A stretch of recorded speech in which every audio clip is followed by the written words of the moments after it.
प्रिय भक्तजनों, मैं अब आपको पोपाबाई की कहानी सुनाता हूँ। पोपाबाई भगवान श्री हरि विष्णु की परम भक्त थी। वह सदा नारायण का ध्यान किया करती थी और नारायण नारायण ही जपा करती थी। अब मैं आपको उस पोपाबाई की कहानी सुनाता हूँ।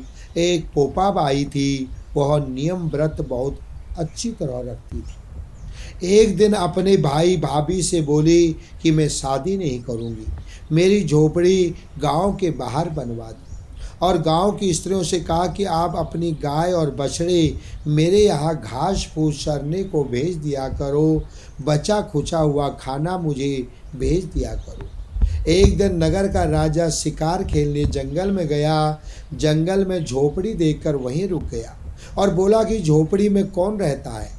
जब अंदर से कोई आवाज़ नहीं सुनाई दी तो वह बारंबार दरवाज़ा खड़खड़ाने लगा। तब पोपाबाई उठी और बोली कि कौन है जो मेरे द्वार पर आवाज़ दे रहा है। राजा ने कहा, मैं इस नगर का राजा हूँ और तेरे साथ शादी करूँगा। पोपाबाई ने कहा कि जहाँ से आए हो वहीं चले जाओ, मैं पराये पुरुष का मुंह नहीं देखती। राजा जबरदस्ती पोपाबाई को उठाकर ले जाने लगा। रास्ते में पोपाबाई ने राजा को श्राप दिया कि उसका सारा राजपाट नष्ट हो जाए। जब वह नगर में पहुंचा तो रानियां कहने लगी, आप इसको वापस उसकी झोपड़ी में छोड़ आओ। राजा जब पोपाबाई को छोड़ने गया तो रास्ते में पाप की नदी आई।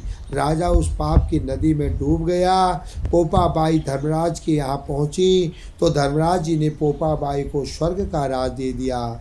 एक बार एक सेठ सेठानी मृत लोक से स्वर्ग लोक को सिधारे प्रवेश करने के लिए स्वर्ग का द्वार बंद देकर उन्होंने धर्मराज जी को द्वार खोलने का आग्रह किया। तब धर्मराज जी ने कहा, इस द्वार पर पोपाबाई का राज है। तब सेठ सेठानी ने कहा कि हम पोपाबाई को नहीं जानते।